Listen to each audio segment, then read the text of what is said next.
हजरात, आप सुन रहे हैं Razvi network international Islamic website बफैज़े रूहानी हुजूर अल्लामा व मौलाना अलहाज अशाह हुसैन अहमद रज़वी रहमतुल्लाहि अलैहि। यहाँ यूट्यूब पर जो भी चीज अपलोड होती है उससे हमारा मकसद और मिशन एक ही है कि मसलक व मजहब का तहफ़्फ़ुज़ हो, लोग अपने बुजुर्गों के अक़ाइद व अफ़कार से वाबस्ता रहें और बिलखुसूस नौजवान नस्ल जो रोज बरोज नजदी मुल्लाओं और सुलह कुल्लियों की गुमराह बातों को सुनकर अपना ईमान, अपना अक़ीदा खराब कर रहे हैं, वो उनको पहचान कर मसलके आला हज़रत को समझें और अपने ईमान को बचाएं।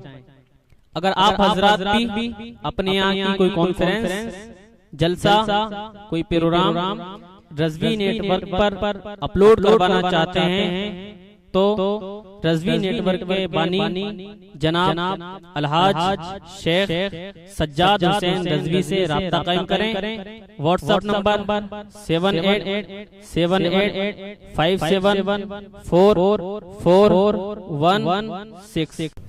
वालेकुम अस्सलाम व रहमतुल्लाहि व बरकातुहू। नहमदुहु व नुसल्ली व नुसल्लिमु अला हबीबिल करीम, अम्मा बाद। फ़ौज़ बिल्लाहि मिनश शैतानिर रजीम, बिस्मिल्लाहिर रहमानिर रहीम। वमा अरसलनाका इल्ला काफ़तन लिन्नासि बशीरन व नज़ीरा। सदक़ल्लाहुल अज़ीम व बल्लगना रसूलुहुन नबियुल करीम व नहनु अला ज़ालिका लमिनश शाहिदीन व शाकिरीन वल्हम्दुलिल्लाहि रब्बिल आलमीन। मिंबर नूर पे तशरीफ़ फरमा तक़द्दुस माब क़ाबिल क़द्र लायक़ एहतराम मुअज़्ज़ज़ उलमाए मिल्लत इस्लामिया, हुफ़ाज़ किराम, मद्दाहान नबी, रफ़ीक़ान मिल्लत, दोस्तान मुकर्रम, नौजवान साथियों, अजीज बच्चों, इफ़त माब, मायर बहनें, इससे पहले कि थोड़ी देर अपनी मालूमात के एतबार से कुछ बातें गोशगुजार करूं, मैं आप सबका शुक्रगुजार हूं, खुसूसियत के साथ अपने भाई हजरत असद इकबाल साहब बरेलवी का बेपनाह शुक्रगुजार हूं कि कम से कम उनकी बात पर आप बैठ गए, वरना मैं समझ रहा था कि दुआ के लिए भी कोई नहीं बैठ पाएगा। अजीजों, ये सच्ची बात है, हिंदुस्तान में बहुत जगह जलसे में गया, बल्कि हिंदुस्तान के बाहर भी जाने का इत्तेफाक पड़ा, मगर ये जिंदगी का पहला हादसा है जी कि मेरे लिए सलाम पढ़कर मजमा रोकना पड़ा है। ऐसा कभी नहीं हुआ जी। हाँ, ये अलमिया वक्त का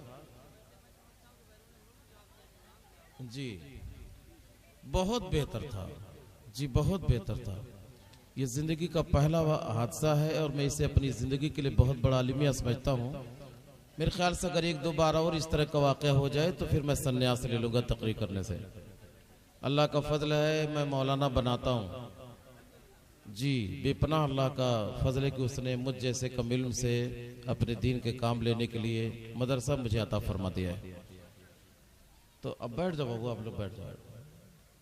हकीकत तो यह है कि वक्त ऐसा है जिसमें दुआ होनी चाहिए।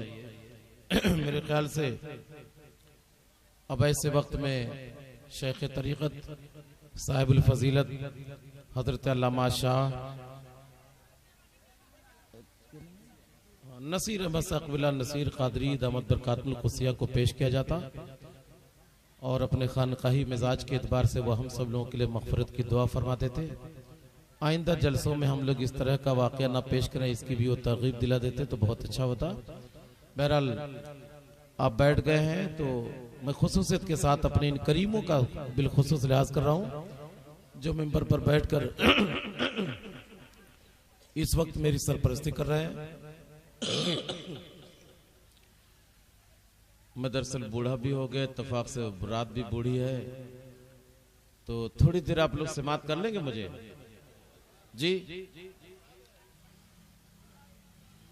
अगर आप अपने इस दावे में सच्चे हैं तो आइए हम सभी लोग दिल लगा के, बल्कि इस अकीदे के साथ कि हम सब अपने आका की निगाह में हैं, बल्कि इस अकीदे के साथ कि आका करीम सल्लल्लाहु अलैहि वसल्लम अपनी चश्माने नबूवत से हम गुलामों का मुशाहिदा कर रहे हैं, बल्कि इस अकीदे के साथ कि हम सब के दिल का तसूर मदीना की गलियों का तवाफ कर रहा है अपनी तमाम तर तवज्जो प्यारे आका की तरफ मबजूल कीजिए और अपनी गुलामी का सूद पेश करते हुए इंतहाई मुअद्दब अंदाज में हदीए दुरूद पेश कीजिए और पढ़िए अल्लाहुम्मा सल्ली अला सय्यिदना मौलाना मुहम्मद मादल जूद वल करम मंबगिल मुलहिम लकुम व आलिहि बारिक वसल्लम सलातु व सलाम अलैका या रसूलुल्लाह सल्लल्लाहु तआला अलैहि वसल्लम।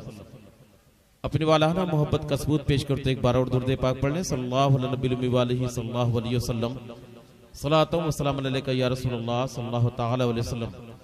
हजरात, एक मसले से अपनी गुफ्तगू आगे बढ़ाता हूं। अल्लाह हम सबको पंज वक्ता नमाजी बनाए। आप जिस ज़ौक़ शौक़ के साथ अपने आका की नात सुनते रहे अभी तक, अल्लाह इसी शौक़ के साथ अपने आका की आंखों को ठंडक पहुंचाने के लिए पंज वक्ता नमाजी हम सबको बना दे। आमीन कहिए, दुआएं कबूल होते हैं। ये सब दुआएं जुमले में कह रहा हूं। यह ऐसी मजलिस है कि जिसके बारे में मैंने फ़ुक़हा के अक़वाल पढ़े। फ़ुक़हा फरमाते हैं कि आका के जिक्र की महफिल लगा ली जाए और इस महफिल के जरिए जो दुआ की जाए वो दुआ कभी रद्द हो ही नहीं सकती, क्योंकि जब ये महफिल नहीं रद्द होगी तो इस महफिल की वसातत से आप जो दुआ बारगाह खुदा में पेश करोगे यकीनन कबूल हो जाएगी। तो आप लोग आमीन कहा करें। अल्लाह ताला आप सबको पंज वक्ता नमाजी बनाए। आप नमाजी हो गए, 3 या 4 रकात की नमाज की नियत आपने बांधी। ये उलमा बैठे, इनके हवाले से मसला आपको पहुंचाता हूं। आप जानते भी होंगे कि 2 रकात पर फर्ज नमाजों में सिर्फ अत्तहियात शरीफ पढ़कर तीसरी रकात के लिए खड़े होना चाहिए। इत्तफाकन आपको तीसरी रकात के लिए खड़े होना याद न रहा और आपने अत्तहियात शरीफ के बाद दरूद शरीफ पढ़ना शुरू कर दिया, अल्लाहुम्मा सल्ली अला मोहम्मद या उससे ज्यादा आपने जुमला पढ़ दिया। फिर याद आया कि हमें तीसरी रकात के लिए खड़े होना चाहिए। आपने अब दरूद वहीं पे छोड़ दिया और तीसरी रकात के लिए खड़े हो गए। 3 या 4 रकात आपने पूरी की। आया ऐसे नमाजी की नमाज हुई कि नहीं हुई? इस ताल्लुक से फुक़हा के दरमियान एक सवाल उठा और जब इसी सवाल को हमने फ़िक़ह शाफ़ी के बीच रखा तो फ़िक़ह शाफ़ी के अजीम फुक़हा फरमाते हैं उसकी बिला कराहत नमाज हो गई, इसलिए कि उसने दरूद ही तो पढ़ा है, कोई गलत काम तो नहीं किया है, नमाज हो गई। लेकिन लाखों सलाम हो उस अजीम फ़क़ीह पर जिसके बारे में खुद इमाम शाफ़ी फरमाते हैं अल फुक़हा